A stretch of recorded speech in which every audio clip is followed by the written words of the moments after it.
Net baie dankie vir die voorreg wat ek kan hê om hier te kan staan. Dit is 'n baie groot verantwoordelikheid om die woord van die Here te bring. En ek wil baie dankie sê daarvoor. So vandag staan ek onder die gesag van God eerste en onder my man en onder my herder.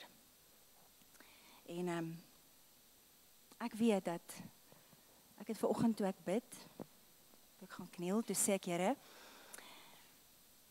praat U net deur my. Ek wil net 'n instrument wees. Maak mense se oë toe vir my, dat hulle net U stem sal hoor. Want dis die belangrikste. En vanoggend, nadat ek klaar gebid het, dink ek gaan gou vir my moeder gou 'n dingetjie stuur. Waar sê, ek eer haar vanoggend. Vir dit wat sy vir my gegee het en in my opgebou het, tot en met hierdie dag. Ek het gesê, ek gaan nie huil nie. Goed. En toe ek met haar praat, ek het vir haar boodskap gestuur, want ek geweet, as ons twee nou saamkom, dan sit 'n tranedal. Toe stuur ek maar net 'n boodskap. En ek sê vir haar, dankie vir die feit dat sy Jesus aan my voorgestel het. Dat was die eerste punt. En dat sy my gewys het. My ma het nooit gaan sit en my geleer nie. Sy het my gewys. Maar dit is om diensbaar te wees. Maar dit is om die Here te vertrou, wanneer daar nie baie was nie.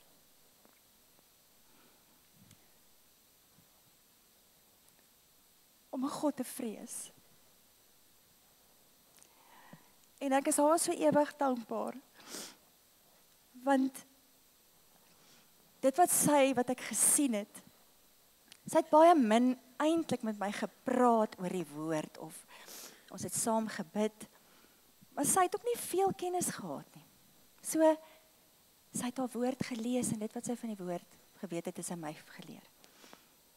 Maar, ek het besef vanoggend, dat wat ek van haar ervaar het, en van haar gesien het, het vir my vanmôre die vrymoedigheid gegee, om op my knieë te gaan, en te weet, van wie ek afhanklik is. So, ek wil vra dat ons gou ons oë sluit. Ekskuus.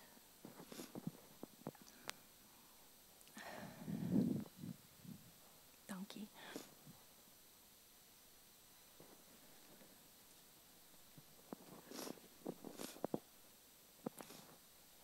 Wonderlike getroue God en Hemelse Vader. Vanmôre wil ek vir U so baie dankie sê vir die voorreg wat ek het om U te ken. En Here, baie dankie dat ek deur Jesus Christus vanmôre met vrymoedigheid na U troon toe kan kom. Dis vanmôre, Here, my gebed dat U, die God van ons Here Jesus Christus, die Vader van heerlikheid, aan ons die gees van die wysheid en openbaring en kennis van U mag gee. Gee ons vanoggend verligte oë van ons verstand, sodat ons kan weet wat die hoop van U roeping en U rykdom van U heerlikheid, van U erfdeel onder die heiliges is. Dankie dat U naam verheerlik word, en dat U goddelike doel vanoggend bereik, is my gebed in Jesus se wonderlike naam. Amen. Nou vanmôre wil ek vir julle gou 'n videoetjie wys. Ek kan maar speel. Dankie.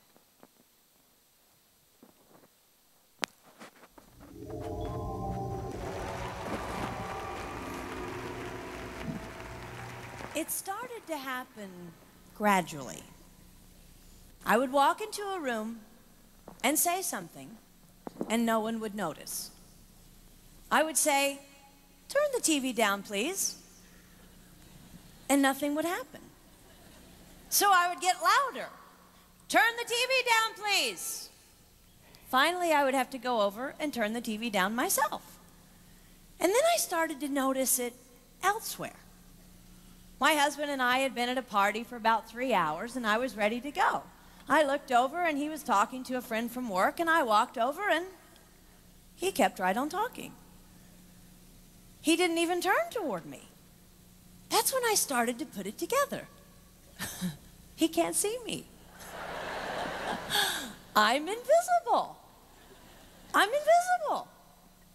Then I started to notice it more and more.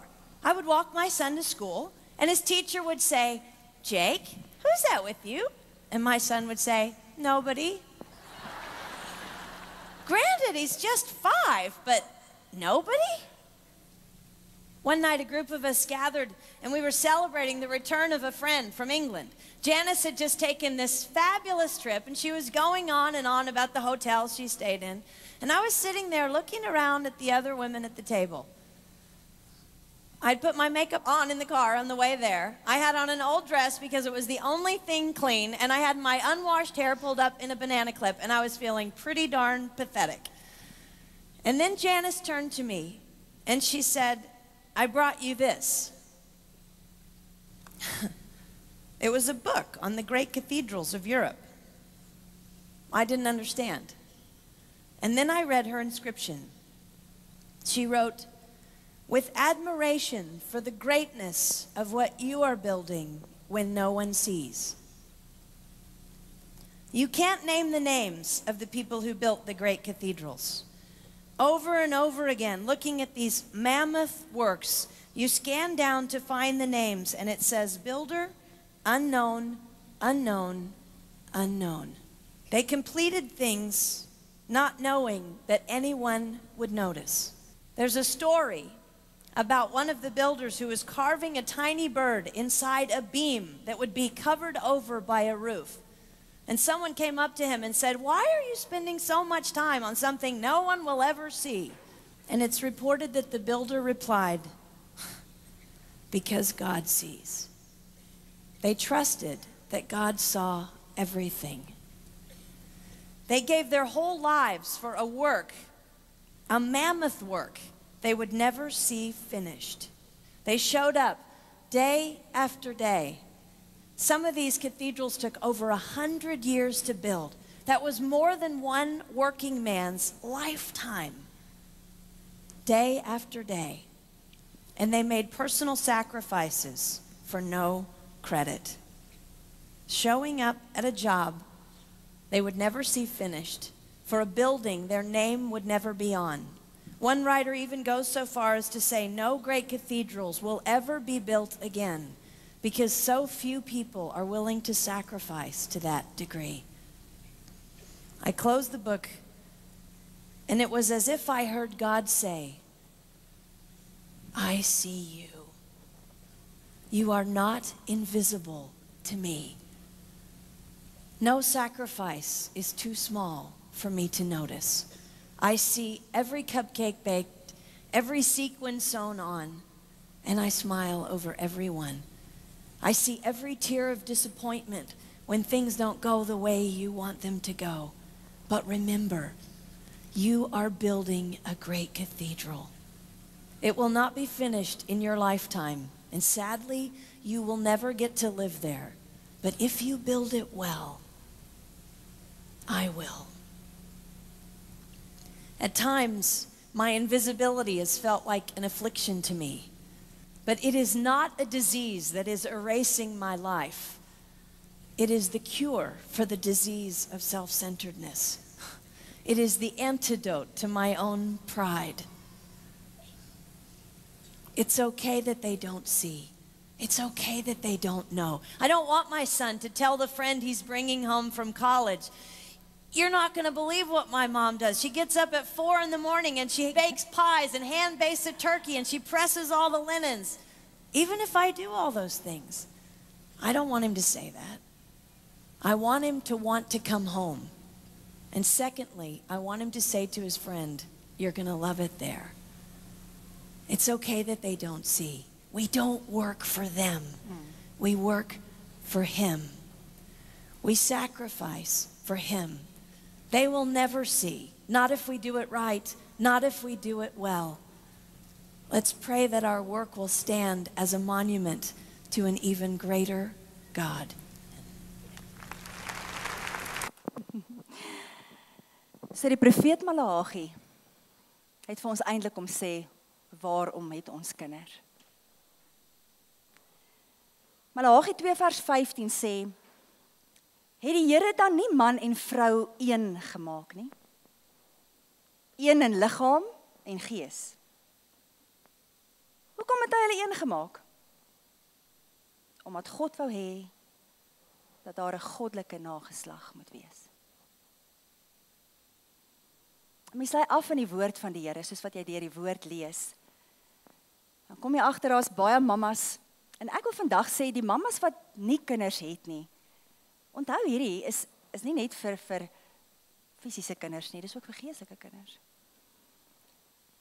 Maar hierdie ma's het hierdie kinders in die vrese van die Here groot gemaak.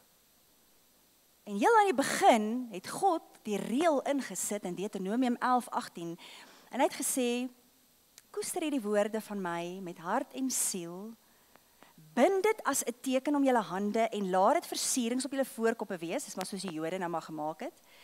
Leer dit vir jou kinders, praat daaroor by die huis en wanneer hulle op pad is, wanneer hulle gaan lê en wanneer hulle opstaan. En soos wat ek nou probeer dink het en sy praat van hierdie vroue, of 'n vrou sou haarself eintlik wat nie gesien word in die goed wat sy doen nie, is daar baie vroue in die woord van die Here wat ons eintlik glad nie 'n idee het wat hulle vir hulle kinders beteken het nie. En ek het sommer 'n paar voorbeelde gaan uithaal uit die woord uit, want daar's so baie, maar ons het nie tyd daarvoor nie. So ek het so 'n paar gaan na kyk en ek het gaan kyk na Jogabed. Jogabed was Moses se mamma. En as ek dink aan die tyd waarin sy geleef het, was 'n vreesaanjaende tyd. En hier is sy haar derde kind, en dis klein Moses. En sy sien hy's pragtig, en hy's mooi. En sy wil hom wegsteek, vir so lank as wat sy kan. Want daar is hierdie ding uit, die koning het gesê, al hierdie seentjies van die Jode moet uitgewis word, hulle raak net te veel.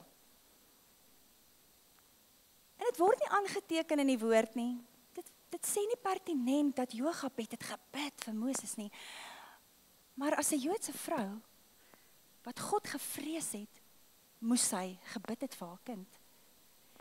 En ek sien in my geestesoog, soos wat sy hierdie mandjie vat, en sy kan nie meer vir Moses wegsteek nie. Sy wil hom so graag koester, sy wil hom so graag by haar hou, sy wil so graag net dat hy groot word. Want God het 'n doel vir sy lewe. Sy het gegaan en sy daai mandjie gevat, uitgestryk met pik. En in my gees beleef ek net, ek dink terwyl sy dit so met pik uitgestryk het, het sy gebid, Here, U weet waartoe hy op pad is. Ek weet nie. Ek kan hom nie meer langer wegsteek nie, maar U weet. U weet. En ek sit hom in U hande, Here, want ek kan net dit doen. En ek sien hoe sy vir nag gesit met 'n ou lampie of 'n kers en het gevleg die mandjie en hom uitgestryk en hom sag gemaak sodat klein Moses daarin kan lê.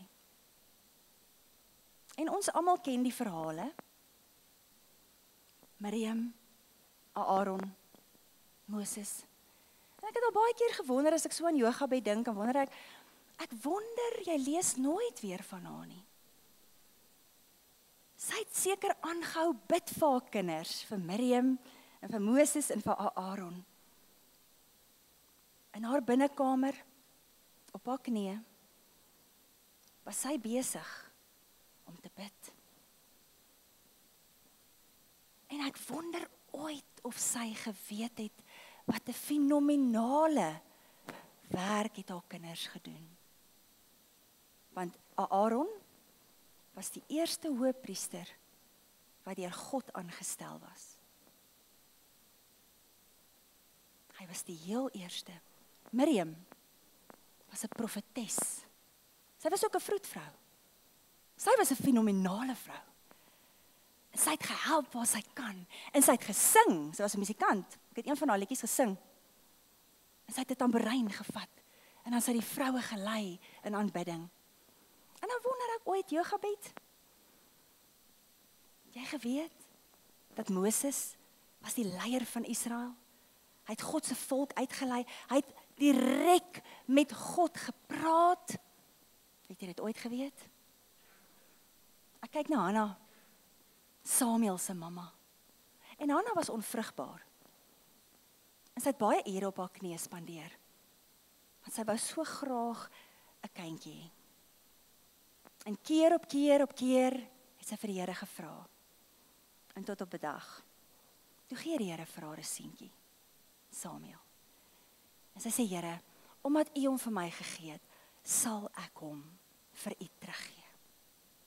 En as jy die woord gaan lees, dan sien jy, sy het telke male, sy het eintlik soos 'n klein priester kleedjie vir hom gemaak.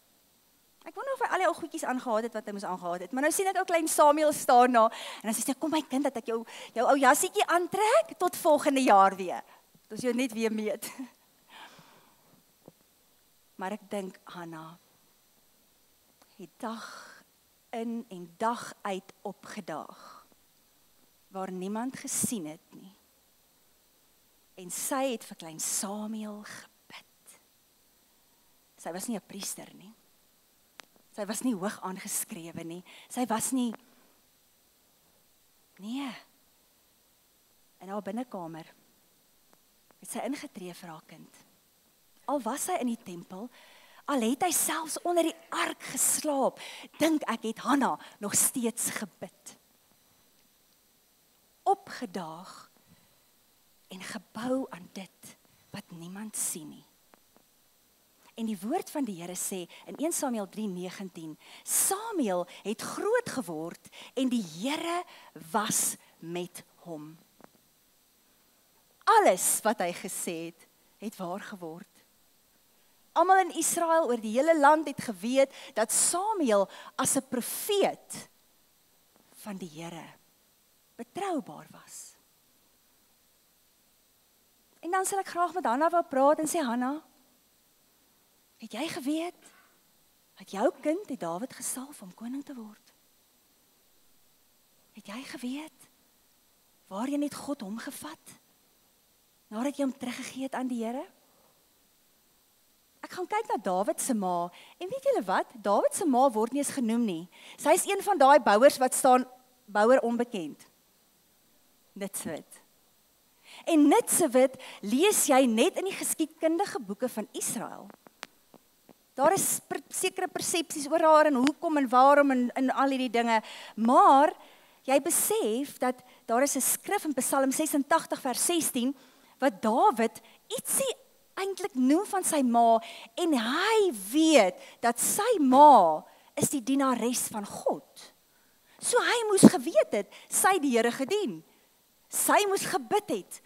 Sy moes hom toevertrou het. Sy het hom dalk geleer harp speel. Is dit Dawid? As jy daar by die skape sit, kom ek leer jy gou 'n paar note. Dan sing jy vir die Here. En hy sê daar, in Psalm 86 vers 16, sien my raak en wees my genadig. Gee sterkte aan U dienaar. Red die seun van U dienares. Manoag se vrou. Ek wonder wat was haar naam. Ek weet nie wat was haar naam nie. Maar die woord van die Here praat net van Manoag se vrou. Maar joh, Manoag se vrou, ek sê nogal vir Stefan, ek sê, hulle sê jy moet hare op jou tande hê. Maar ek dink Manoag se vrou het eelte op haar knie gehad. Want om die mamma van Samson te wees, moes 'n verseker 'n uitdaging gewees het. Ek dink daaraan, toe ek aan haar dink, toe dink ek, joh, Manoag se vrou, jy het seker baie keer in die aande so gelê en dan dink jy, wat doen daai Samson nou weer? By watse Filistynse vrou is hy nou weer? Hy moet tog net nie die koringlande aan die brand steek wat nou tog so mooi staan nie. Ek wonder wat doen hy? Wat is die volgende ding as hy dalk by die huis aangekom het met 'n potjie heuning? Maar ek het vir jou heuning gebring en wonder sy, wat is 'n leeu het hy nou weer doodgemaak? Waar lê daai leeu nou weer? Ek sou graag met Manoag se vrou wou gepraat het. Maar sy het gebid. Sy het verseker gebid, maar sy was een van daai mammas wat so in die nag, sy het nie noodwendig so oordentlik soos Hanna se of soos Hanna gaan kniel en so gebid dink ek nie. Dis alles my opinie. Ek dink sy het sommer so in die nag, so as sy so aan Simson dink, dan dink sy, ek wonder waar sy nou, laat ons net gou, Here help hom net asseblief dat hy tog net nie weer aanjaag nie. En tog het die Here vir Simson gebruik om in alles heen die Israeliete te verlos van die Filistyne. Dan lees ek van Timoteus se ma. En daar word van 2 gepraat. Eunice, dit was sy mamma, en ouma Lois. En is baie interessant, daar's 2 boeke in die Bybel, 1 Timoteus en 2 Timoteus, heel agter. En dis briewe wat Paulus skryf vir Timoteus, en hy's 'n jong seun. Maar nou lees ons in Handelinge 16, vers 1, ek gaan dit gou vir julle lees. Hy sê, Paulus het na Derbe toe gegaan, ek dink dis hoe mense dit uitspreek, en toe na Lystra. En kyk, daar was 'n disipel met die naam Timoteus, die seun van 'n gelowige Joodse vrou, maar van 'n Griekse pa. So ons lei af uit hierdie stukkie, dat Timoteus se pa het nie die Here gedien nie. Timoteus se pa het Gode aanbid, maar sy ma en sy ouma het die Here aanbid. En dan staan daar, hy was iemand oor wie die broers in Lystra en Ikonium goeie getuienis gelewer het. Paulus wou Timoteus saam op reis neem en het hom laat besny ter wille van die Jode wat in die streke gewoon het, omdat almal geweet het dat sy vader 'n Griek was. Soos hulle van stad tot stad gereis het, het hulle die voorskrifte waarop die apostels en ouderlinge in Jerusalem besluit het, aan die gelowiges oorgedra om te onderhou. En Paulus noem dit aan Timoteus, en hy sê in die brief wat hy skryf in 2 Timoteus 1:5, ek dink steeds aan jou opregte geloof, daardie geloof wat eers in jou ouma en in jou moeder Eunice was. En ek is oortuig dat dit ook in jou is. Nou as mens daarna luister, daar was 'n man gewees met die naam van Albert Barnes, en hy het 'n observasie gemaak oor Eunice, en hy het gesê, die moeder van Timoteus was 'n vrome Jood, en het dit as haar plig van haar godsdiens beskou, om haar seun op te lei in die noukeurige kennis van die woord van God. Sy het dit as haar beroep aanvaar. Onbetaald. Geen krediet daarvoor nie. En Timoteus, hierdie Paulus, nou ek bedoel, Paulus het op 'n stadium gesê, Barnabas gaan nêrens saam nie. Nou hy. Ek gaan alleen op my reis. Dat Timoteus kwalifiseer om saam met Paulus op sy sendingsreis te gaan, en dat daardie kwalifikasie, daai karakter in hom, het iets vir Paulus gewys van Timoteus, maar hy noem pertinent, Timoteus, ek weet, dat die geloof van jou ma, en jou ouma, rus ook op jou. En dan laaste, maar nie die minste nie, die moeder van Jesus. Ons almal weet, Jesus is deel van die drie-eenheid. Hy's goddelik. Hy het aarde toe gekom in 'n vleeslike liggaam. Hy moes dit goed kom beleef hier. Maar Jesus het iets van 'n mamma kom ervaar. Jesus het 'n mamma se hart kom ervaar. Mens lees net so entjie van Josef, en ek sê nie dit manne het nie 'n plek nie, vandag fokus ons op die vrouens, manne het 'n groot plek, maar jy lees nie meer verder van Josef nie. Maar elke nou en dan kom Maria na vore. Sy is by daai kind konstant. En weet julle wat? Ek dink Maria het baie gebid vir Jesus. Sy het geweet hy was die seun van God, want die engel het aan haar kom verskyn. Sy het dit geweet. Maar as 'n mamma hart en binne in vlees, sy geweet, hier is my seentjie, en hy's baie spesiaal, en ek gaan hom moet oppas, en ek gaan hom moet koester, en ek gaan vir hom moet bid. Want toe hulle vir Jesus inseën, die dag toe sy en Josef al die, wat noem mens dit, die tradisies van die Jode, obviously wat hulle instelling was, vir Jesus invat om toegewy te word.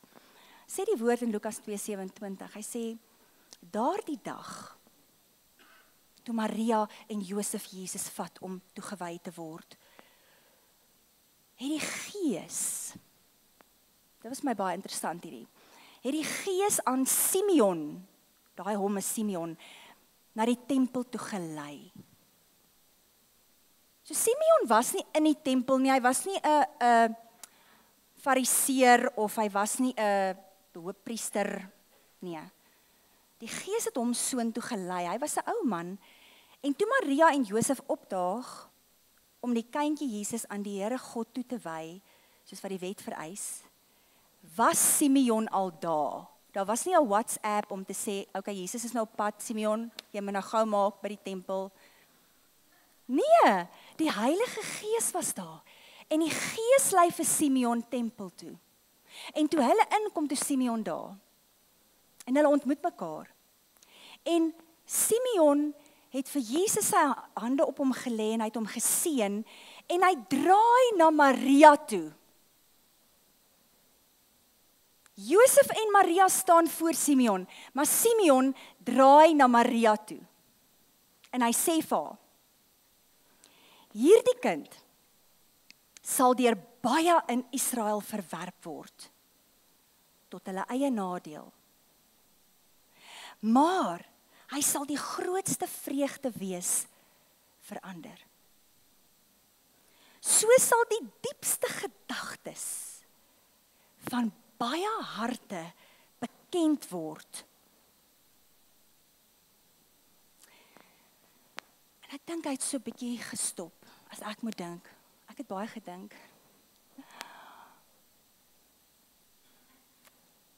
En hy het vir Maria gesê, maar wat jou betref, Maria, daar sal 'n swaard deur jou siel gaan.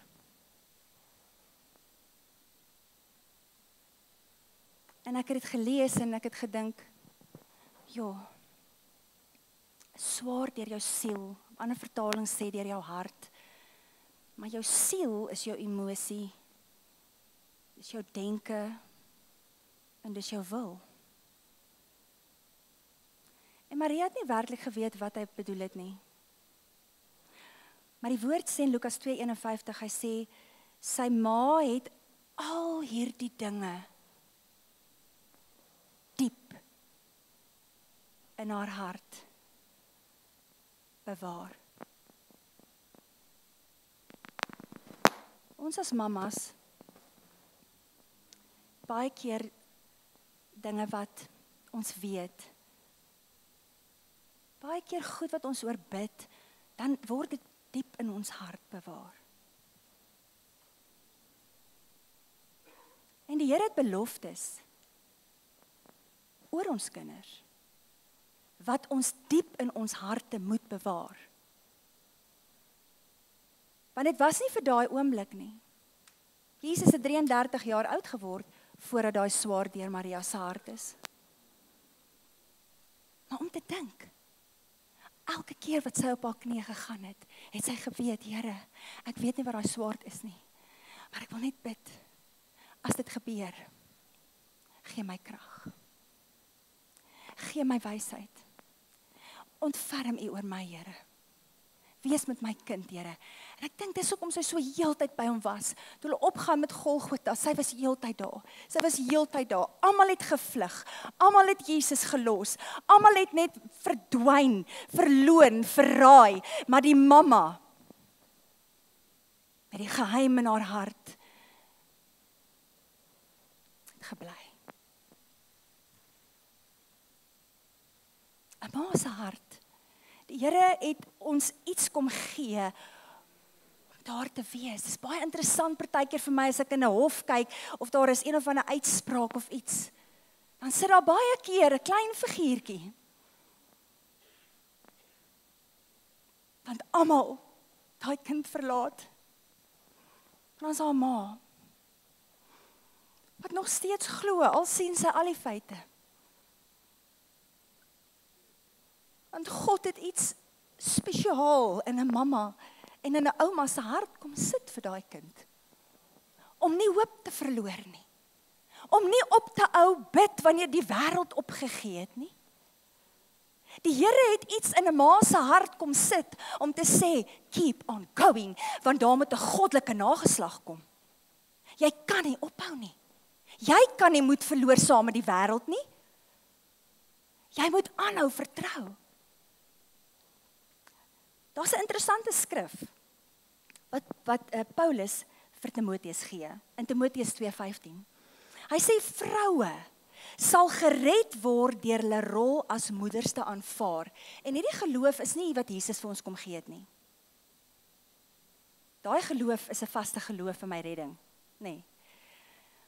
Maar hierdie vroue sal gered word deur hulle rol as moeders te aanvaar. En ek het gedink oor daai red. En sy het iets oulik gesê vir my, daai vroutjie wat gepraat het. Dit red ons teen selfsug. Dit red ons teen trots. Want dit hou jou maar nederig, hoor.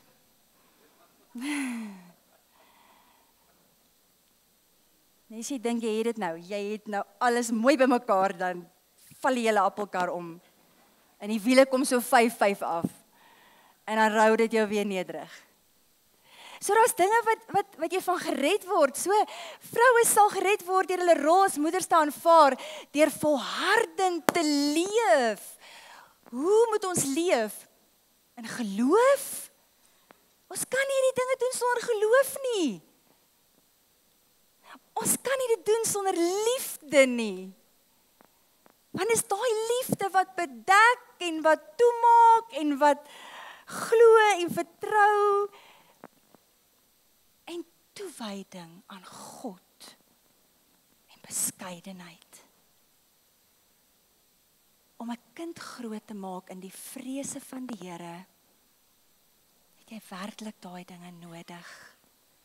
Jy word gered van jou eie ekkigheid.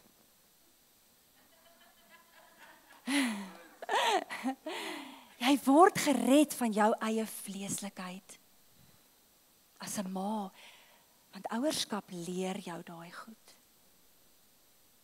Om jouself neer te lê, die minste te wees, jammer te sê, te besef dat jy kan ook verkeerd wees.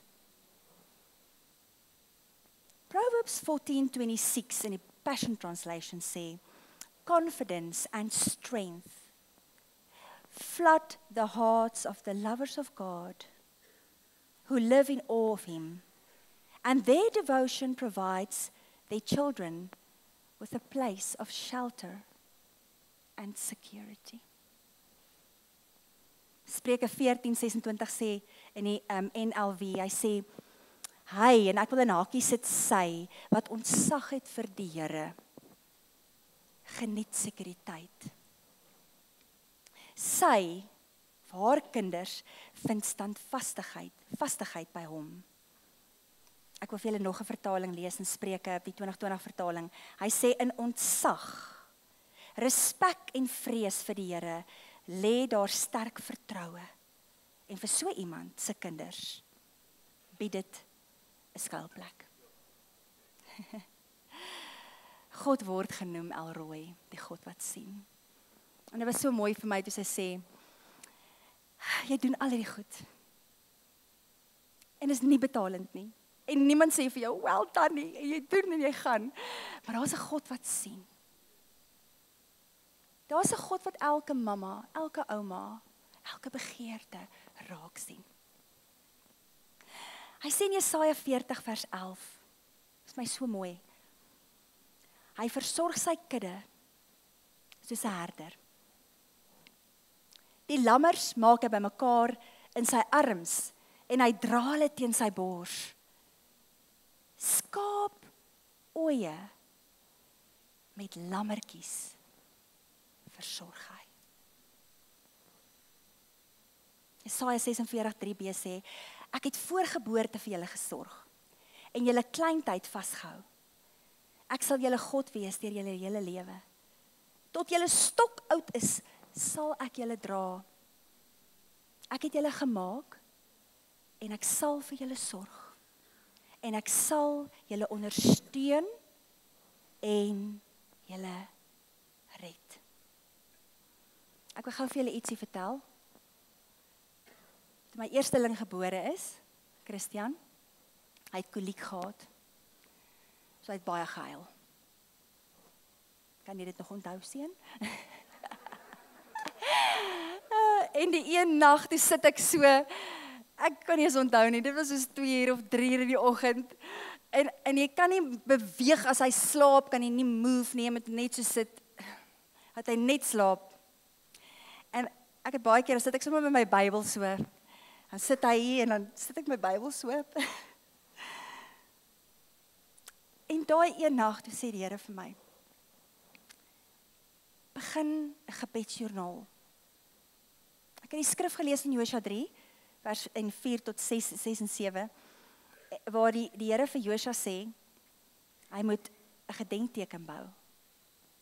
En deur elke Jordaan moet hy die klippe optel, en dan moet hy 'n altaar bou.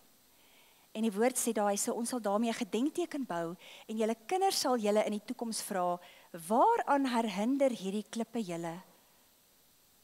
En dan moet julle vertel, die water van die Jordaan is afgesny, toe die ark van die verbond van die Here deur die Jordaan gegaan het. Hierdie klippe sal die Israeliete altyd daaraan herinner. En die Here het vir my gesê, skryf alles neer. Hulle het elkeen, hy en Simonai, het elkeen 'n joernaal. Ek gee vir hulle raad daarin, ek bid vir hulle daarin, hulle weet dit nog, hulle lees dit nog glad nie. Eendag is dit my nalatenskap, dat by elke Jordaan het God die water afgekeer.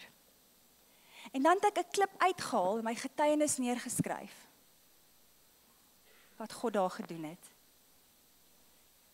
En ek sal aanhou my altaar bou, tot die dag, wat die Here my sal kom haal. En dan sal my kinders dit vat, en hulle sal eendag weer vir hulle kinders sê, by hierdie Jordaan gaan die Here die water afkeer, as die verbond van God deurgaan. Dit kan nie gebeur sonder God se verbond nie. Dit kan nie gebeur sonder God nie.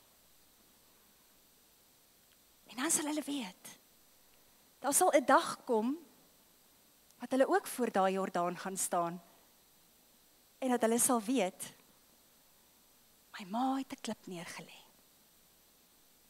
Dis nou my beurt. Daar is 'n erfenis, en daar is 'n nalatenskap wat vir my sê, tel jou klip op my kind, dra hom deur, gaan sit hom op die altaar, en as jou kinders vir jou vra, wat het daar gebeur, vertel vir hulle. Die profeet Jesaja het geskryf in Jesaja 8 vers 16, ek wil al hierdie dinge neerskryf as 'n getuie van wat die Here gedoen het.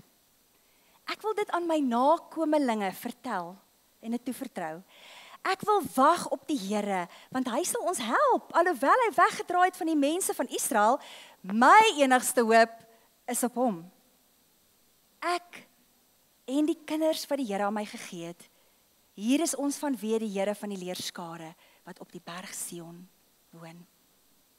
En al daardie gebede, julle weet dit, daar's 'n groot wierookhouer of 'n wierookbak voor die troon in die allerheiligste. En ons lees dit in Openbaring 8 vers 3 tot 4, wat hy sê, 'n ander engel het nader gekom en by die altaar gaan staan, en hierdie is nou regtig soos in die hemel, né? Hy het 'n goue wierookbak vasgehou en baie reukwerk is aan hom gegee om dit te meng met die gebede van almal wat aan God toegewy is. En om dit op die goue altaar wat voor die troon staan te offer. Die rookwolk van die reukwerk wat deur die engel geoffer is, het gemeng met die gebede van hulle wat aan God toegewy is en het opgestyg voor God. Ek wil 'n laaste ietsie vertel. Dit is sommer namens my ma. En dan gaan ek afsluit. Dit is so lank nie, Nelledge. Okay. My moeder het my so baie goedjies al vertel, maar iets wat by my bly, en wat ek vir my kinders ook al vertel het, hulle hoor alles al 100 keer, was die getuienis van, toe my ma 'n klein dogtertjie was.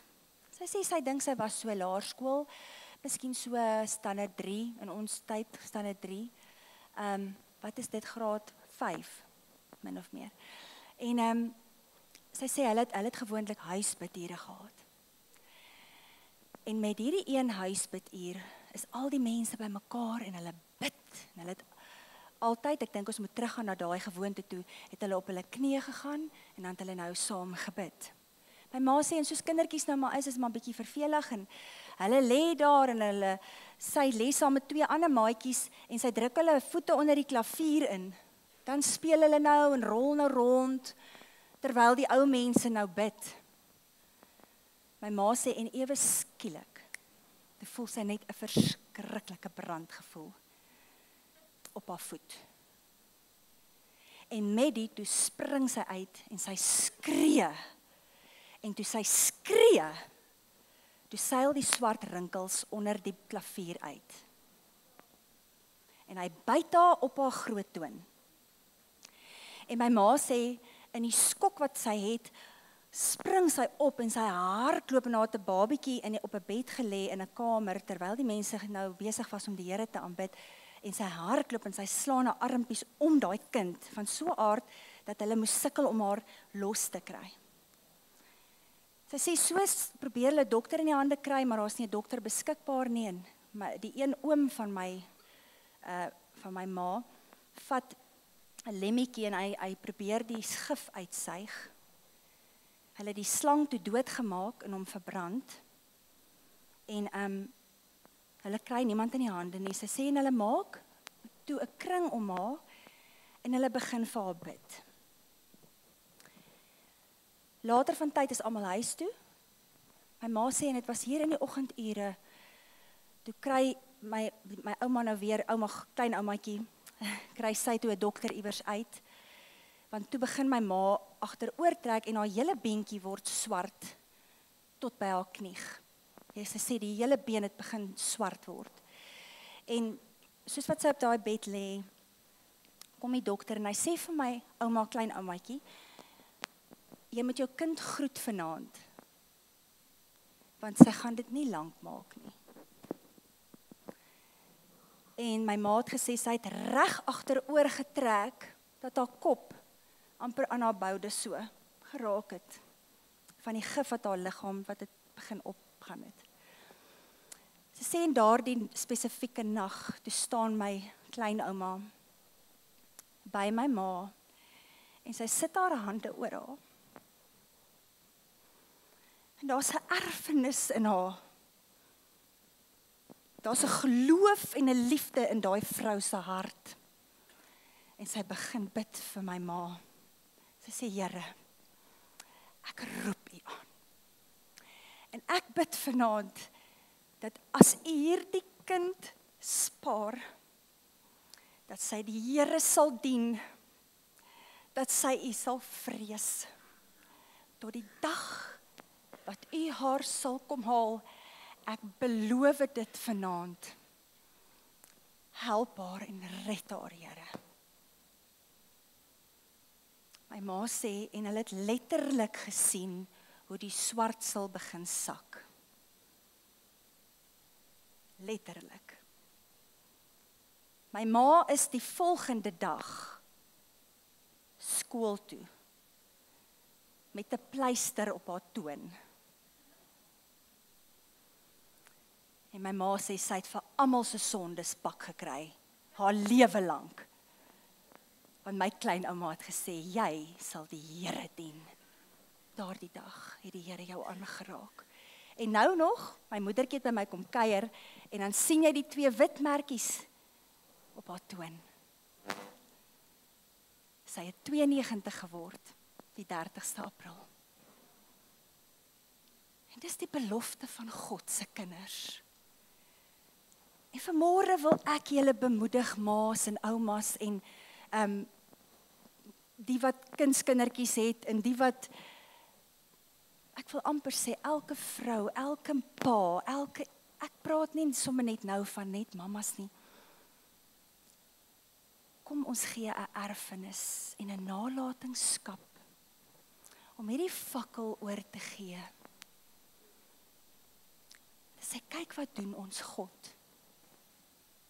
Laat julle 'n nageslag wees wat die Here dien. Laat julle 'n nageslag wees wat dit verder vat. Samuel het iets gesê in 1 Samuel 12:23 tot 24 en ek gaan nou afsluit met hierdie skrif. Hy het gesê, wat my betref, en dit was toe Saul hom baie teleurgestel het, en hy was eintlik maar soos 'n geestelike pa vir Saul ook maar. En Saul het God teleurgestel omdat hy ongehoorsaam was. En Samuel sê die volgende, hy sê, wat my betref, nooit sal ek teen die Here sondig deur om op te hou bid vir julle nie. Ek sal julle die goeie en die reguit pad leer, maar julle moet net vir die Here ontzag hê en hom getrou dien met julle hele hart. En dan is Jesus ons perfekte voorbeeld, soos wat Lech nou gesê het, in Johannes 19:26 tot 27, toe Jesus sy moeder sien. En ek het gedink, waaraan dink jy as jy aan 'n kruis hang, jy skeur basies uit, jou senuweepyn is heeltyd deur jou liggaam, jou rug aan flarde teen 'n growwe hout, die bloed loop van jou af, waaraan sal jy dan dink, op daai spesifieke oomblik aan jouself, aan jou, en weet julle wat, Jesus sien sy moeder, reg voor die kruis. 'n mamma wat dalk ook nie meer vinnig kon loop nie.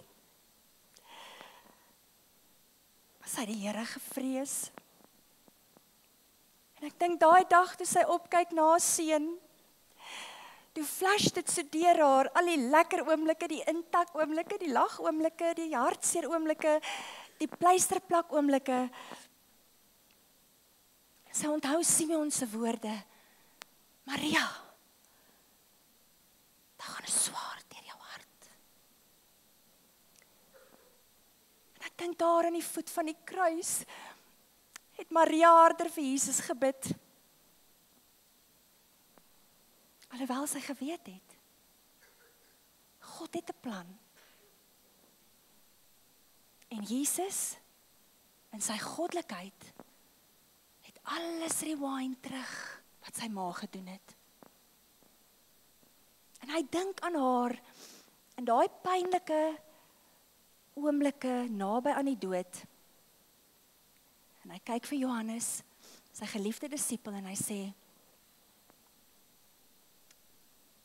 hier is jou moeder. Vrou, hier is jou seun. Kyk na mekaar. En dit is vanmôre my gebed, dat die Here ons elke een daardie volharding sal gee. En is vandag nie baie kinders nie, maar ek wil vir julle kinders sê, die woord van die Here sê daar in Spreuke 31:30, hy sê, charme is bedrieglik en skoonheid is nietig. Maar 'n vrou wat vir die Here ontzag het, sy moet geprys word. En mag die Here julle elkeen seën. Mag ons God sy geloof en sy erfenis wat hy in ons gesit het, mag ons dit oorgee. Mag ons nooit ophou bid vir ons kinders, ons kleinkinders, ons agterkleinkinders nie.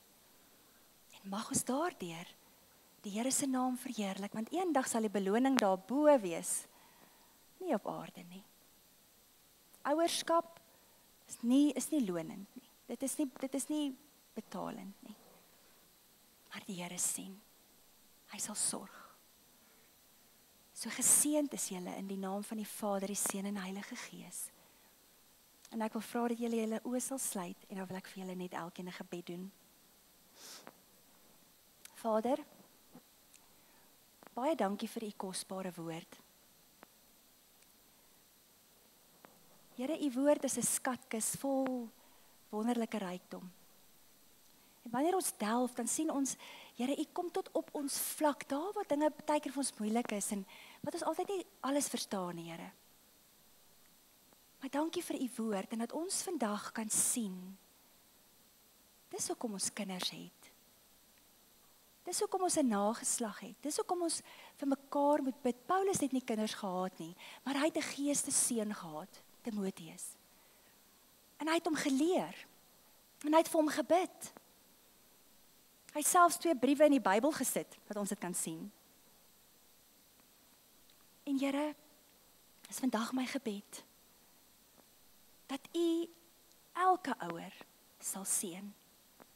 Vader, daar is miskien dalk harte wat uitroep, ek het nooit 'n mamma gehad wat die Here gedien het nie. Ek het nooit 'n pa gehad wat die Here gedien het nie. Maar vandag sê u vir ons, kom, maak die saak uit. Jy kan dit verander. Jy kan die rigting verander. En jy kan die fakkel oorgee. En dankie Here, dankie vir u Gees wat in ons woon. En dankie dat u vir ons hierdie inligting kom gee. Ek wil bid, seën elke mamma, elke ouma, elke vrou, in die naam van die Vader en die Seun en die Heilige Gees is my gebed in Jesus naam. Amen.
Lord bless you and keep you.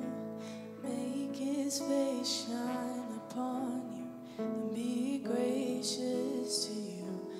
Lord turn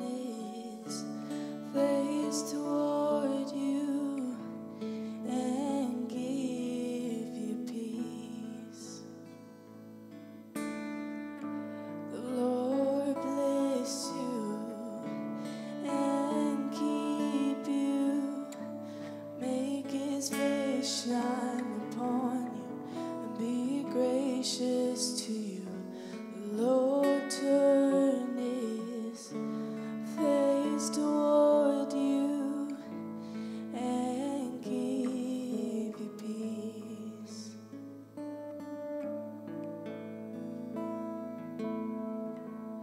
Amen. Amen. Amen.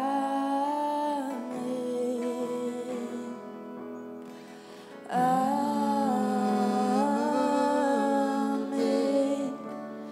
Amen. Amen.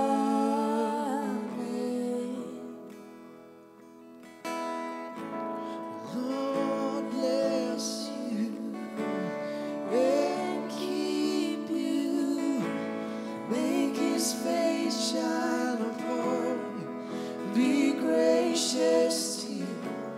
Lord turn His face toward you and give you peace.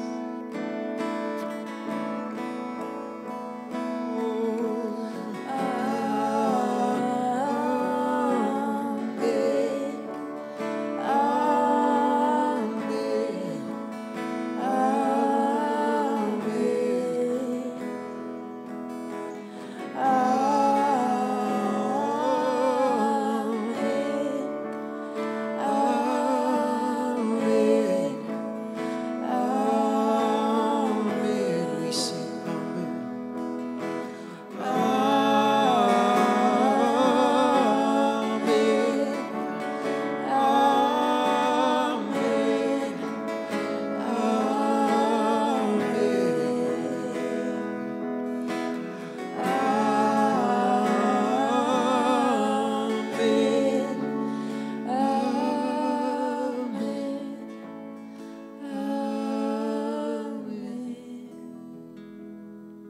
May His favor be upon you and 1,000 generations, and your family, and your children, and their children, and their children. May His presence go before you, and behind you, and beside you, all around you, and within you.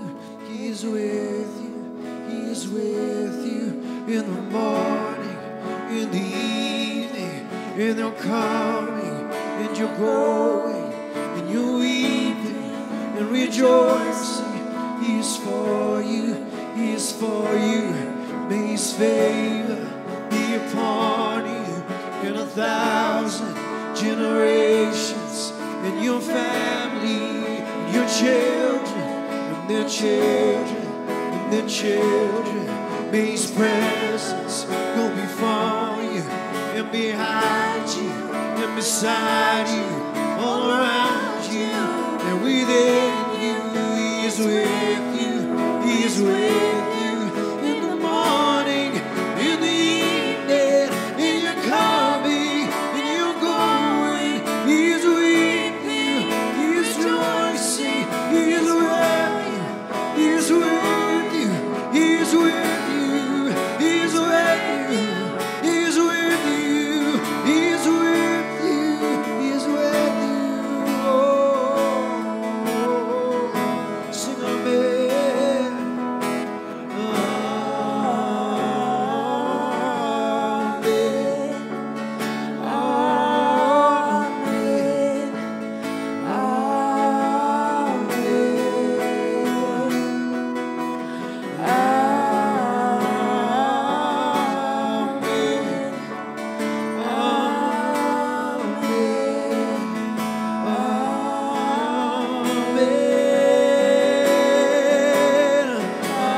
Kom ons staan, dan verklaar ons dit saam vanmôre.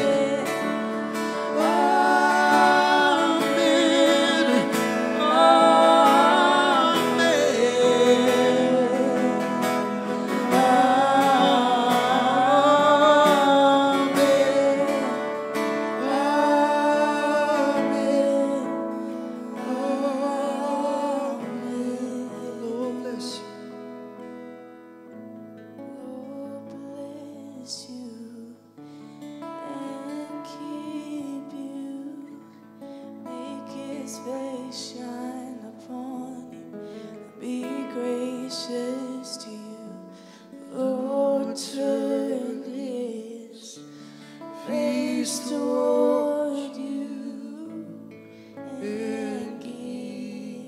your peace.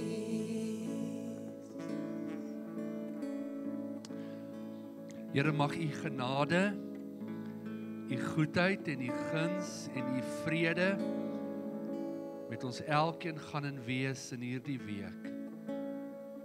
Mag ons u teenwoordigheid ervaar en beleef. In Jesus naam.